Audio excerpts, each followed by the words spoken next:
So this is how you open up the brand new questline added in No Man's Sky Worlds Part 2 called Interstellar Multitudes. This is going to be needed if you want to access the new purple solar systems, which in turn will give you access to the new gas giants, ocean planets, and much more on top, added with update 5.5. So for this, you literally only have to warp around in any system for a few seconds, point at which you're going to see this entity appearing right in front of you. Now, if you're like me and for some reason this refuses to appear for you on any occasion, that means you have not completed one or two of the following prerequisites. This includes the entirety of the Atlas quest and Artemis questline, or any part of the autophage questline. In my case, I had one objective for some reason remaining from the autophage questline, which completely prevented this to appear on my main save. So simply go ahead, finish those up, and then simply warp in any direction, and you should see this new pop-up appearing right away. From this point on, your first objective is to create memories of Atlantid. So for that, you're going to need 3 sentience echoes you're going to find on any dissonant planet. So just go into any dissonant system, land on the planet, and then use your analysis visor to reach the destination. In this case, when you get close to it, you also have to make sure that you scan the environment so that you reveal those hidden resources. Otherwise, you're simply not going to see them. From this point on, just mine them 3 times, and now you should have enough items to craft the memories of Atlantid. And from here, you just have to follow the main quest line up until a bit later down the line, from point at which you're going to visit your first Atlas station. And this is when you can go ahead and create your very first purple solar system, and you're going to have your first interaction with the new planetary biomes.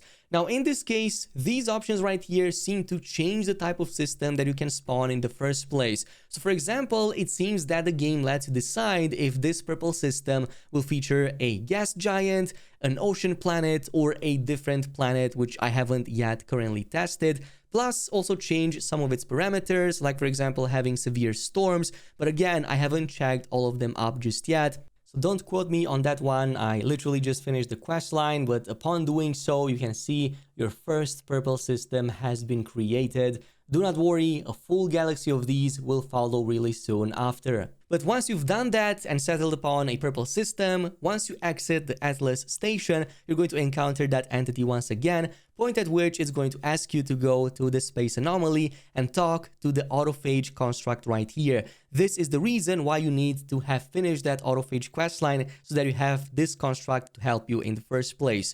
And once you go ahead and talk to it, it's going to give you a brand new technology called the Atlantid Drive. And this is going to be the hyperdrive upgrade you need to travel to the brand new purple systems. You will need about 250 indium, some 200 Atlantidium, and 1 living glass. So make sure that you have those, but these resources should be quite abundant, especially on that dissonant planet we've just been on.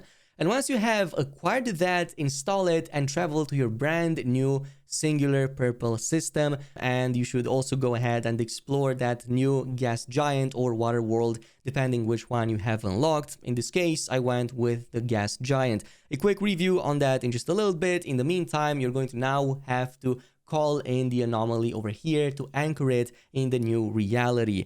Point at which you're going to have one final objective, and that is to create this reality anchor right here, which is going to be needed to activate all the purple systems in the universe. This doesn't just include Euclid, but literally everything else. So this is going to have you talk to that autophage construct as well as Nada and Polo, a bit of back and forth between them, but it doesn't take too long until they unlock this new technology for you. So you will have to create a reality anchor so that you can bring back that anomaly to your real world. So this is going to require specifically the 2 new resources you're going to find on the gas giant anyway, including the crystallized helium and the quartzite from it. So just go ahead and mine for both of these. You're going to find these blue deposits pretty much all over using your scanners, and then just get the 300 plus that you need for both of them.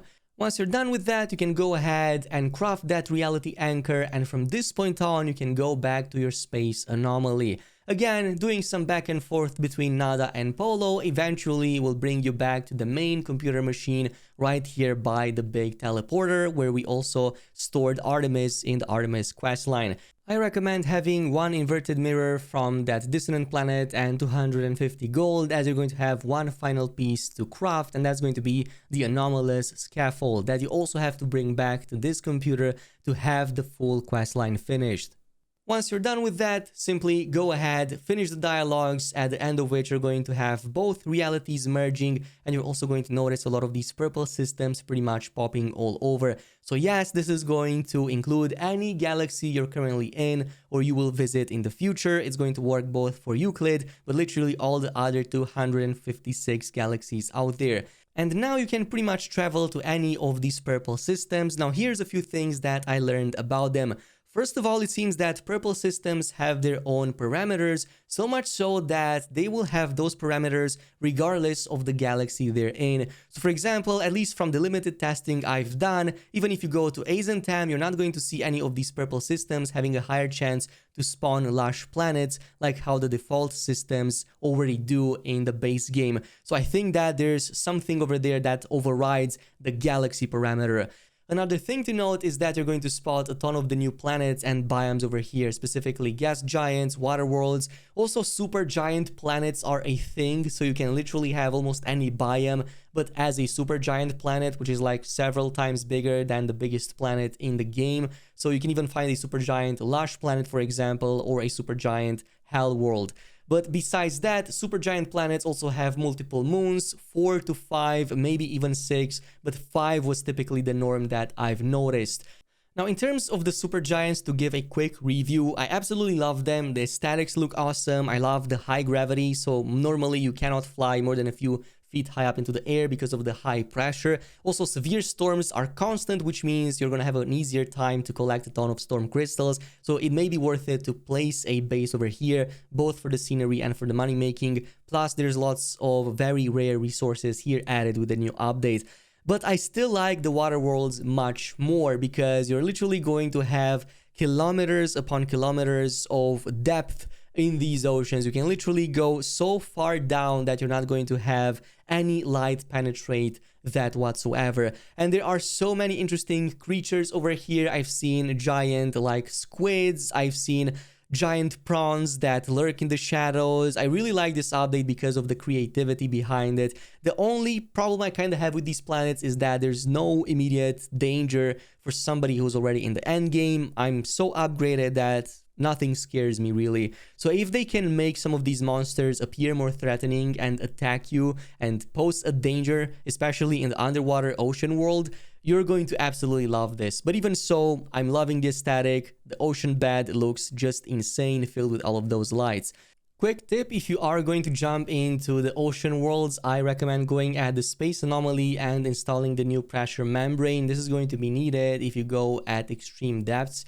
So this is going to help a lot with oxygen and whatnot, but it still may not be enough. I still recommend having the submarine exocraft, as that's going to avoid all of these problems while still having some pretty good upgrades, and the speed is much better than of your own characters at that depth. And at the same time, since there's no landing pads nearby, I also recommend the air jets for your ship so that you can easily land on water and jump from there.